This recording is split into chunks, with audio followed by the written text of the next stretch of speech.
Don't forget to subscribe, like and comment. Loreen of Sweden wins the Eurovision Song Contest. Sweden's Loreen overcame strong competition from Finland and Israel to win 2023's Eurovision Song Contest in a closely fought final that featured guest appearances from Queen drummer Roger Taylor and, in a pre-recorded video, the Princess of Wales.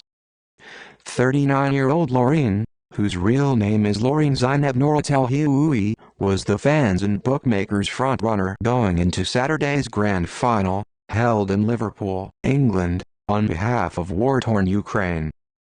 Having previously triumphed in the annual competition in 2012, Loreen is the first woman to win the contest twice. Her song, Tattoo, a bombastic electro-pop ballad, placed first with 583 points. "The only thing I feel right now is so much love. Not in my wildest dreams did I think this was going to happen," said the singer in a press conference that took place immediately after the show wrapped. Finnish rapper Karija, one of the breakout stars of this year's Eurovision thanks to his song, Cha Cha Cha, and eye-catching costume of spiky black trousers paired with green bolero sleeves, came second with 526 points. It is the seventh victory for Sweden in the contest's 67-year history, equaling Ireland as the country with the most Eurovision wins. The first Swedish act to take home the crown was ABBA in 1974 with Waterloo.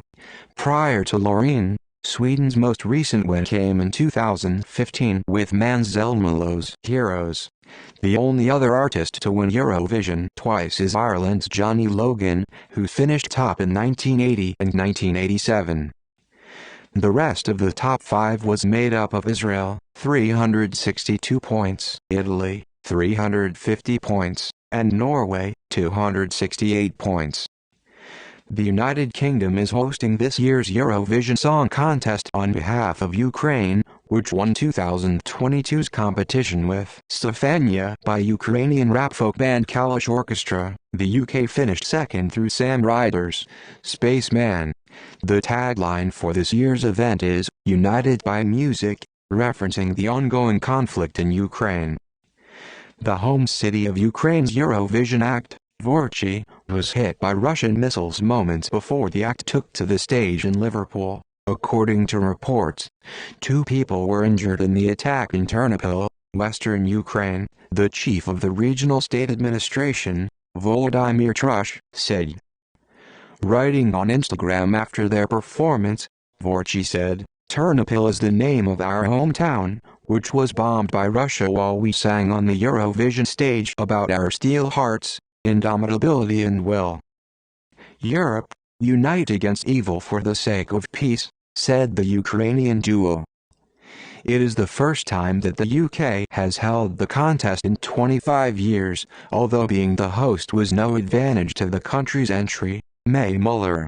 She finished second to last with her track, "I Wrote a Song," picking up just 24 points.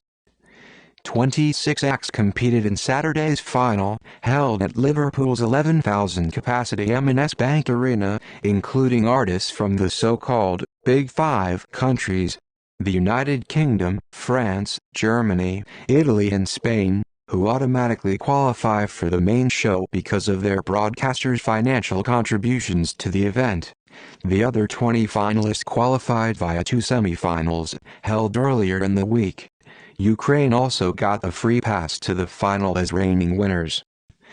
Kalish Orchestra opened the show with a spirited run through their 2022 winning song Stefania and new single Changes, joined by a procession of drummers wearing pink bucket hats in homage to the band's frontman Ola Zug. Prior to arriving on stage, Kalish Orchestra featured in a pre-recorded opening film, part filmed in a metro station in Kyiv, Ukraine, that also contained guest appearances from British stars Joss Stone, Sam Ryder, Andrew Lloyd Webber, and, in a surprise 10-second cameo, a piano-playing Princess of Wales. The princess, who learned to play the instrument as a child, recorded her contribution at Windsor Castle earlier this month, said organizers after the segment aired.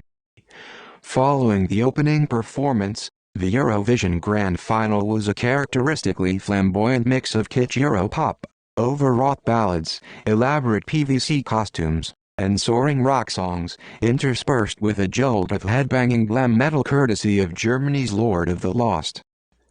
Among the highlights were Austria's Taya and Salina, performing dance track, Who the Hell is Edgar?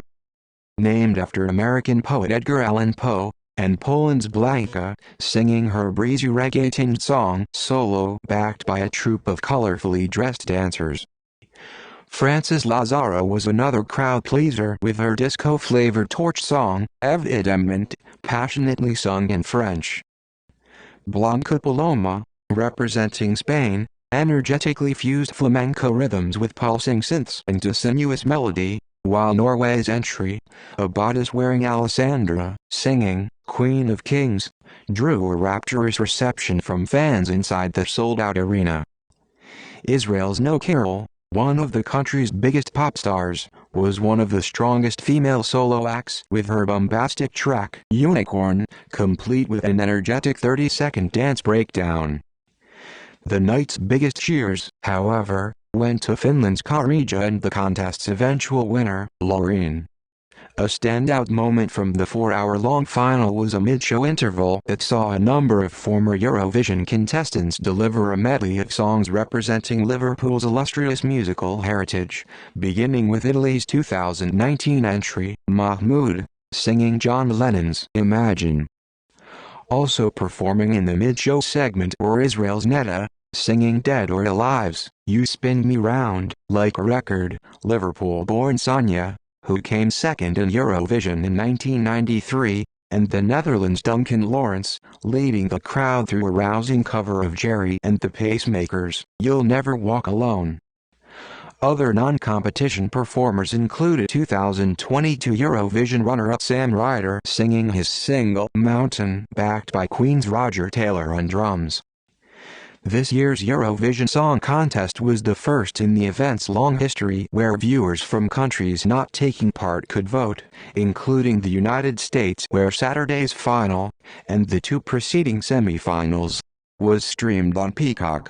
Viewer votes make up 50% of the final result, with the remainder determined by a professional jury from each participating country. As per the two semi-finals, the show's hosts were British TV personality and singer Alicia Dixon, Ted Lasso star Hannah Waddingham and Ukrainian singer Julia Sandyna. Joining them for the final was another UK TV star, Irish comedian Graham Norton. Last year's Eurovision Song Contest, held in Turin, Italy, was watched by 161 million people across 34 countries, according to organizers the European Broadcasting Union, EBU, making it the world's biggest music competition. Don't forget to subscribe, like and comment.